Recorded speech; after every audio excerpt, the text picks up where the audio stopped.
ladies and gentlemen. The story you are about to see is true. The names have been changed to protect the innocent.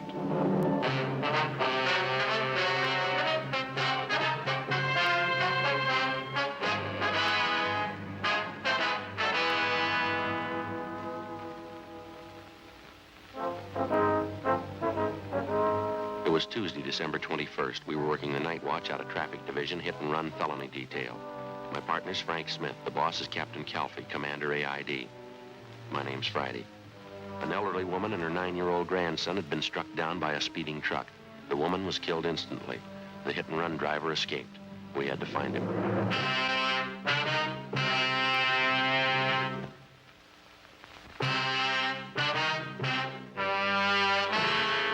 We'd like to talk to you for a minute if we could.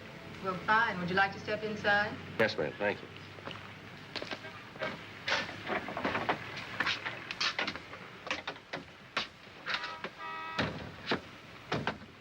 One of the officers in the traffic car, ma'am, told us you were one of the people who saw the accident. Yes, that's right. Terrible thing. It was an old lady and her grandson, you know. Yes, ma'am. There's a few questions we'd like to ask you. It won't take us very long here. Did anybody get the license number, do you know, officer? I mean on that truck that ran them down? No, not that we know of. We understand the officers in the traffic car talked to you. You didn't see the number either, huh? No, I'm sorry I didn't. The whole thing happened so fast. It was all over before I knew what was going on. I saw the old lady and the little boy start to cross the street, then all of a sudden this truck seemed to come right out of nowhere. Ran them down, kept right on going. Were the woman and the little boy crossing with the lights, did you notice? Well, yes, they did. They were crossing with the green light. I remember because they stood on the curb a minute and waited for the light to turn green. Terrible thing. That truck deliberately went through that red light. Didn't even slow down. Uh-huh. Did you happen to get a look at the driver, ma'am? Well, I could see it was a man driving the truck, but it went by so fast I just got a flash. Couldn't tell you what the man looked like. Haven't any idea. About this truck that ran them down, do you think you'd know it if you ever saw it again? Well, I'm not sure. I think I might, yes. It was one of those delivery trucks, you know. I think you call it a panel truck. It was a light tan color all over, and there was black lettering on the side. Mm-hmm. Could you make out any of the lettering at all? Well, I think there were 3 or 4 words painted on the side, and I know one of them was bakery. I'm sure of that. Well, did you recognize what make of truck it was, ma'am, the year or the model? Well, it was a late model. I'm pretty sure of that. I think it was a Ford, one of those regular delivery trucks like some bakeries use. Anything else out of the ordinary you might have noticed about the truck, ma'am? Anything outstanding that might have caught your eye? Oh, I'm sorry, officer. That's about all I can tell you. How's the old lady, do you know? And the little boy, could they tell anything? No, ma'am. The woman's dead. She was killed instantly. They've taken the youngster to Georgia Street Receiving Hospital. Afraid he's in pretty bad shape, too. How could anybody do such a thing? There just isn't any excuse for it. No excuse in the world. It was downright murder. Well, maybe that explains it. What? That's why he kept going.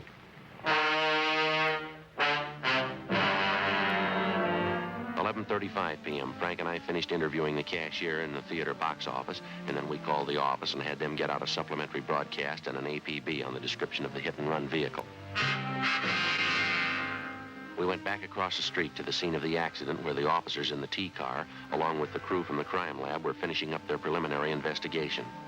We interviewed 2 more witnesses to the hit-and-run accident, but they were unable to tell us anything that we didn't already know. When we got back to the office, we put in a call to Georgia Street Receiving Hospital, where they told us that the 9-year-old boy struck down by the hit-and-run driver was still in critical condition. The husband of the 64-year-old woman who'd been killed instantly was brought downtown to the morgue, where he identified the body. The next morning, we got out a special bulletin to all garages, auto repair, and paint shops throughout the city to be on the lookout for a late model tan panel truck, black lettering on the sides, with damage to the front end. 8:30 a.m. Frank checked with communications. It was Doc Hall at Georgia Street. I asked him about the boy. The old lady's grandson, how's he doing? Pretty much the same. Condition critical, that's all they'll tell you. That's a lousy shame. Communications get any kickback on that all points yet? No, nothing. Did you get in touch with the crime lab? Yeah, they're not going to be able to help much, though. What'd they find out there? Anything at all? Oh, just what we saw. A few small pieces of glass, probably from one of the headlights of the truck. They don't think they're going to be able to do much with them, though. Not enough to go on. And that's the only physical evidence they got, huh? That's all. Might be able to tie it down a little tighter if we could find that panel. Yeah. Did you start checking on that bakery truck angle yet? Yeah, McGowan and I called every bakery in town. Got it pretty well narrowed down. There are only 2 companies that use tan late model panels for delivery trucks. Yeah. Only one of them uses black lettering on the sides of the trucks. Other companies says they use red lettering. Which one has the black? Well, I got it right here. A Nielsen Wholesale Bakery. They got a fleet of 173 trucks, all the same. Tan color, black lettering on both sides, late model Ford delivery trucks. Mm-hmm. They tell you whether or not any of their drivers could have been making deliveries at that time of night, 10:30, 11 o'clock? Yeah, there are about a dozen of them out on deliveries. More of them to account for than that, though. How do you mean? Well, all their drivers are allowed to take the trucks home with them when they're off duty if they want to. I'm afraid it's going to mean checking out every one of them, Joe. Well, we might as well get moving on it. They're going to give us some kind of a list to work with? Yeah, got it all set up with them. I'll get it. Accident investigation, Smith. Oh, yeah, Don. He did, huh? Mm-hmm. Okay, thanks for calling. Yeah, Doc. It's a rotten deal. Why, what's the matter? The young kid, the grandson. Yeah. Just died.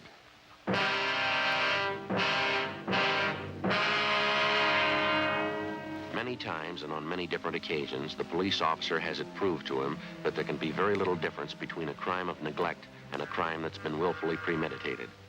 If you look at it closely enough, you can judge it for yourself.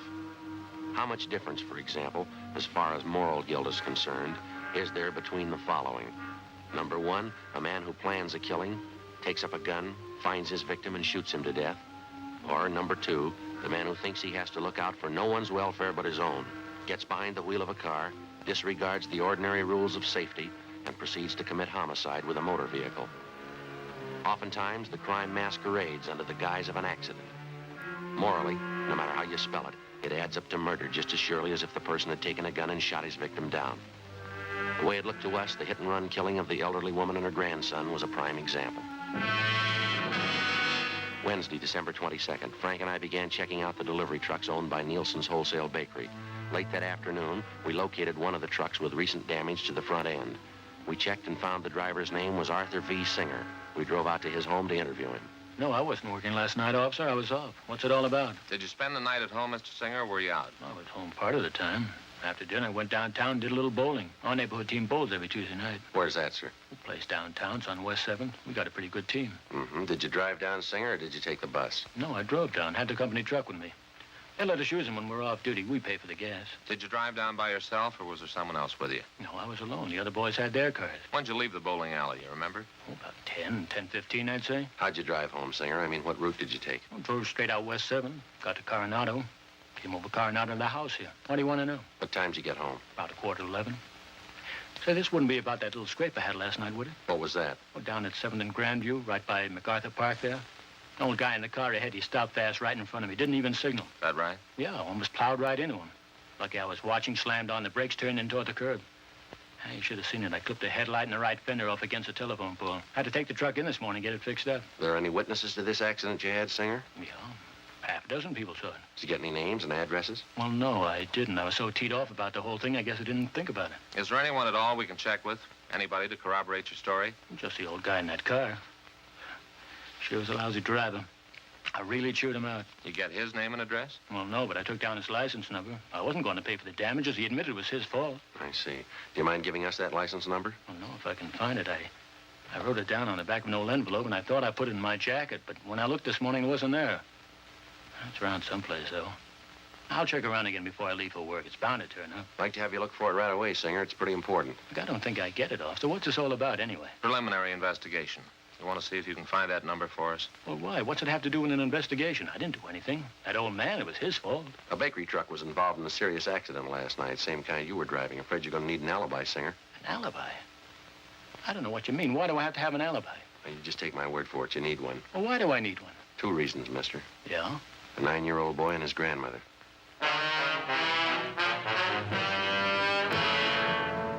We continued questioning the suspect, Arthur Singer, but he denied any knowledge of the hit-and-run accident the night before at the intersection of Drexel and Pico Boulevard. We stayed with him while he searched his home for the license number of the car, which he said caused him to have his accident the night before. After half an hour of looking, he came up with a number scribbled on a scrap of paper which he'd found under the scarf on the dresser. We put in a call to our DMV, and they came back with the information that the license number was registered to a Mr. Thomas Foley on Lancashire Boulevard. We drove to the address to check with Mr. Foley, but there was nobody home. We left our card along with a message to contact us as soon as possible. 4:15 p.m., Frank and I got back to the office. At 4:35, Mr. Foley returned our call. Oh, yes, sir, that's right. Oh, I see. What time was that? Do you remember? Uh-huh. Well, all right, Mr. Foley, thanks very much. Yeah, we may be contacting you later. Right. Thanks a lot. Goodbye. Yeah? I thought this was starting out too easy. What'd he say? Apparently, this Arthur Singer's telling us the truth. Mr. Foley says he did have a little scrape with the bakery truck last night. He described Singer as the driver of the truck. How about the location? Foley pretty sure about that, is he? Grandview and West 7th. Says it happened about 10:35 last night. That puts Singer about 3 miles from the scene of the hit and run. It's impossible, Joe. If this Mr. Foley's right, Singer couldn't have done it. Wasn't anywhere near the accident. I thought sure he was it, didn't you? Well, we can drive out and double-check it with Foley. I can't think of any reason why I should lie about it, can you? I get it. Accident investigation Friday. Oh, yeah, Ted. Where? Yeah. Nobody, huh? Yeah. You bet. Right away. Thank you. Well, it's moving fast. Good piece of luck. Who was it? Ted Zimmerman. He and McClendon are down at the south end of town. Yeah. The hit-and-run truck. They think they found it. 4:28 p.m. Frank and I left the office and drove to the south end of the city where we met with Sergeants Zimmerman and McClendon, a block from where the tan panel bakery truck had been located. As soon as the truck had been discovered, an immediate stakeout was placed on it. A code 5 was broadcast on the vehicle's location, warning all units to stay away so as not to discourage the suspect in case he decided it was safe to return and get the truck. Frank and I drove down the side street where the truck was parked and got a good look at the front end of it. The right headlight was damaged, and so was the right fender. While Zimmerman and McClendon remained on stakeout, Frank and I contacted the Nielsen Bakery people again, gave them the number of the truck, and they traced down the driver's name for us. He was listed as Daniel Miller. He'd been employed by the bakery for the past 3 years, and he had a good record. 5:30 p.m. We checked at his home address, but his wife told us he wasn't there. She said that besides driving a truck for the bakery, he also had a part-time job at night. He worked as a counterman at a small coffee shop on Wilshire Boulevard. We drove out to the coffee shop and interviewed him on the job. No, I'm sorry. I don't know where the truck is. I wish I did. What happened, Miller? Was it stolen? No, not exactly. A fella comes in here quite a bit. His name's Paul. He's a good customer. He borrowed the truck from me last night.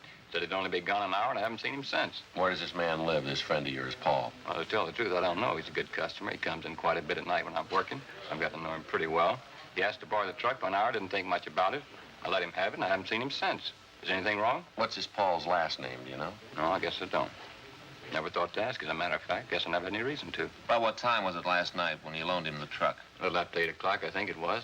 He said he wanted to take his television set to a guy he knew and get it fixed. He told me to be back at 10 o'clock at the latest. You don't know where this man lives? You have no idea how to get in touch with him? No, I guess I don't, Sergeant. Why? You in the habit of lending the truck to strangers? No, not usually. What's your beef anyway? What's it all about? What are your hours here at the coffee shop, Miller? When do you check in for work and when do you leave? I check in at 7 o'clock. I go straight 5 hours to midnight. That's when we close up at midnight. You worked that shift last night, did you? 7 p.m. straight through to midnight? That's right. Monday through Saturday, 6 days a week. That's the schedule. Just a part-time job for me, you know. Extra dough. My regular job's driving the truck for the bakery. I see. Was anyone around last night when your friend Paul came in to borrow the truck? Another customer, waitress, somebody we could double-check with? Well, there was a couple of other customers in the place. I don't know who they were, though. Why do you have to double-check anyway? I haven't done anything. I loaned Paul the truck, that's all. Have you got any way at all of proving you were here from 7 to 12 last night? Well, there must have been some customers you waited on, you remember? Sure, at least half a dozen. They'll tell you I was here. We'd like to have the names and addresses, if you don't mind, Miller. Yeah. Excuse me a second. I gotta wait on a customer. Sure, go ahead. Hi, Danny. Missed you last night. Hi, Fred. What'll you have? Oh, some coffee and a raisin pie. How's it going? Pretty good. Pretty good. Yeah, me and the missus dropped by after the show last night looking for you. That's so? Yeah. About 10:30. Where were you, Dan?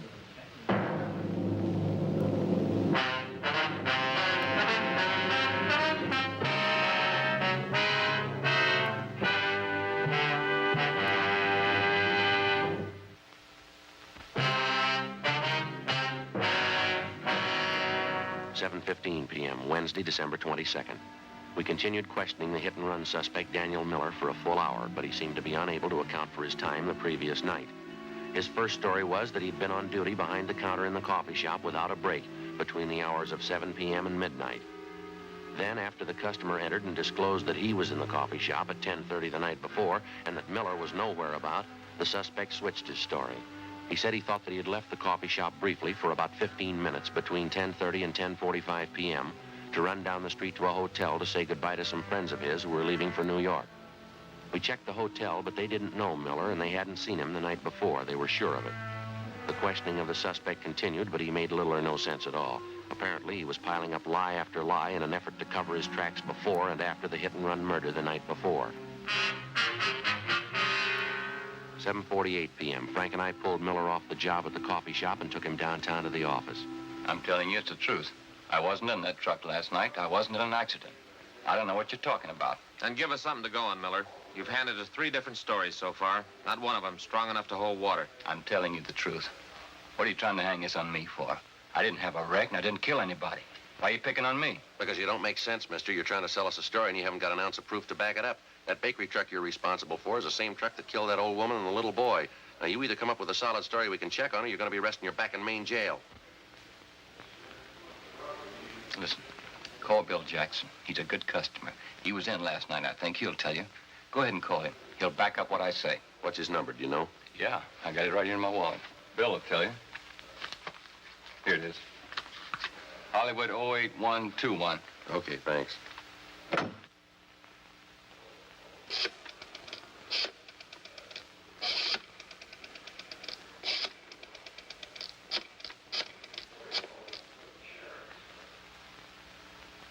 William Jackson there, please? Yes, ma'am, it's important. All right. Yes, well, all right, then. Will you have him call Michigan 5211? Yes, ma'am, that's right. That's extension 2885. Right, thank you. He's busy. He'll call back in a minute. He'll tell you the truth. I was in the coffee shop all night. Just those couple of minutes, I ran down to the hotel to say goodbye to those friends of mine. That's the only time I left the place. How come you didn't tell us that to begin with, Miller? You say you got nothing to hide. Why do you have to hand us 3 different stories? Which one are we supposed to believe? I got nervous, that's all.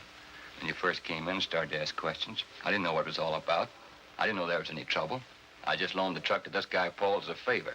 How'd I know what he was going to do, getting himself in a jam like that? Try and look at it from where we stand, Miller. You loan out your truck to a man. You don't know his last name. You don't know where he lives. You say he must have been driving that truck when the old lady and the boy were killed. Sure, he must have been driving it. I wasn't. I was back at the coffee shop. I was there till midnight. All right, then you prove it to us. If you know the man well enough to loan him the truck, you ought to be able to find him. There you are. Must be Bill Jackson. He'll tell you. Go ahead. See what he says.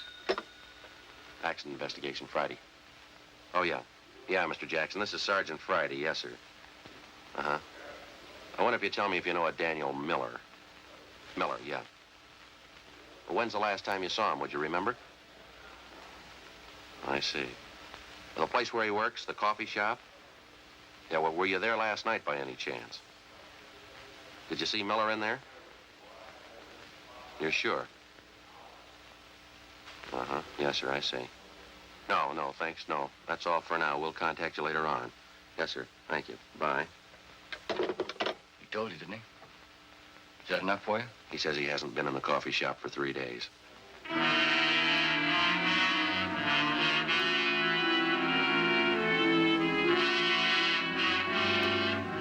9:45 p.m. Our interrogation of the hit-and-run suspect Daniel Miller went on. At his suggestion, we called a half a dozen people who we figured might substantiate his alibi, but none of them were able to. Miller continued to deny any knowledge of the hit-and-run killing, but he still couldn't account for his whereabouts at the exact hour that the 9-year-old boy and his grandmother were run down. The time element especially didn't work in his favor. Nothing worked in his favor. 11:30 p.m. Frank and I took Daniel Miller over to the main jail where he was booked in on suspicion of 480 V.C. The following afternoon, his lawyer obtained a writ and he was released from custody. The writ was returnable in 5 days. He came immediately to the office to plead with Frank and me to help him find Paul, the man who'd borrowed his truck, and thus clear himself. We took him up on it. Either way, we figured we'd get to the bottom of it. If Miller dreamed up the character Paul to escape blame for the hit-and-run killing, we were bound to find out sooner or later. If Miller was telling the truth, and we had little reason to believe he was, and a man named Paul had borrowed the truck the night of the hit-and-run killing, we were bound to find that out, too. In any event, we had to investigate. It's the job of the police officer to prove guilt or innocence, not guilt alone. 2 days passed, and then another 2. The Monday following the Christmas weekend, we were ready to call a halt. Well, I don't know what else we can do. I think we've given him enough time, don't you? Well, the deeper we get into it, the more it looks like Miller's our man. I still can't make up my mind. Why do you have to be stubborn about it, Joe? We checked every possible angle on his story. We still haven't got an ounce of proof this guy Paul he talks about even exists. We can't string along with Miller forever. Yeah, I suppose you're right. We've given him a square enough break on it, haven't we? I still got that queer hunch, though. It's possible he might be telling us the truth. Look, we've gone 4 straight days on it. We haven't come across one lead to back up his story. Too much for me. I can't buy it. Sergeant? Oh, hi, Miller. How are you? Okay, glad to see you. Well, we've been looking for your friend, Miller, and we still haven't found a trace of him. That's why I came down to see you. A friend of mine called me this morning. He knows this guy, Paul, I told you about. He said he saw him last night, going to a hotel down on South Flower. How come we haven't heard from this friend of yours before? We checked through twice on the list of everybody you know. This fellow's been out of town. Just got back yesterday. When he heard about the jam I was in, he called me about seeing Paul. Mm-hmm. This hotel Paul was supposed to have been seen going into. You got the address, have you? Yeah, it's over on South Flower, right near 12th. You want to go over there with me right now? This friend of mine wouldn't kid me. Paul must be there. You're sure about that, are you? He must be. I'll bet a month's pay on it. You might be low, mister. What? Stands to cost you a lot more than that.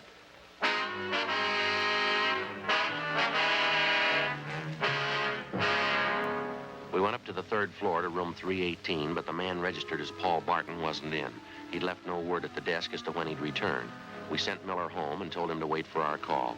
Frank and I went on stakeout at the hotel. At 7:25 that night, Paul Barton returned to his room and we began questioning him. He showed no signs of being upset. His answers were quick, straightforward, and they seemed to make sense. The interview went on, a half hour, an hour, and Barton began to grow nervous. He contradicted himself. Big holes began to show up in his story as to how and where he'd spent his time the night of the hit-and-run killing.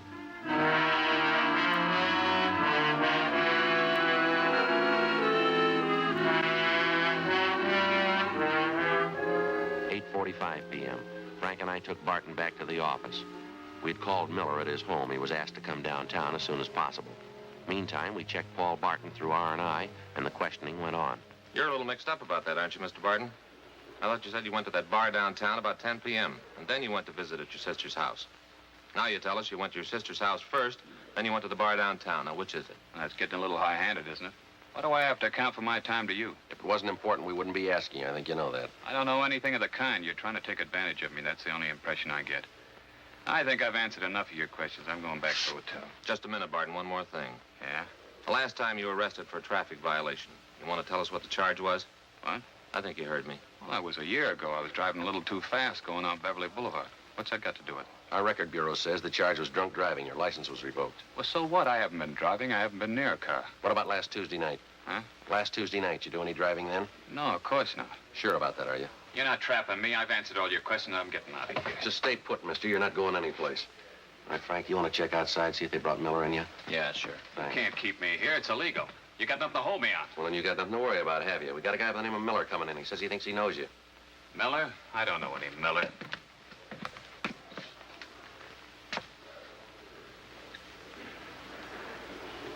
Nice going, Paul. Where you been?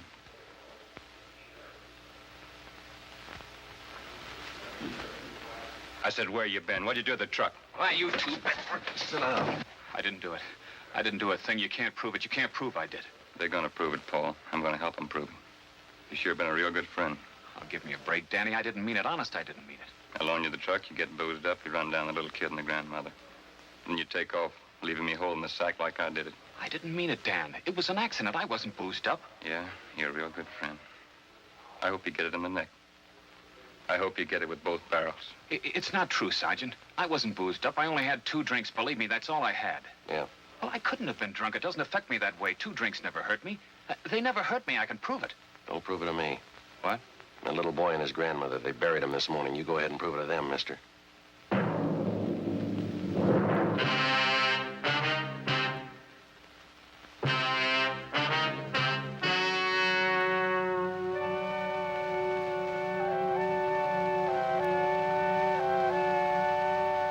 On February 28th, trial was held in Department 87, Superior Court of the State of California, in and for the County of Los Angeles. In a moment, the results of that trial.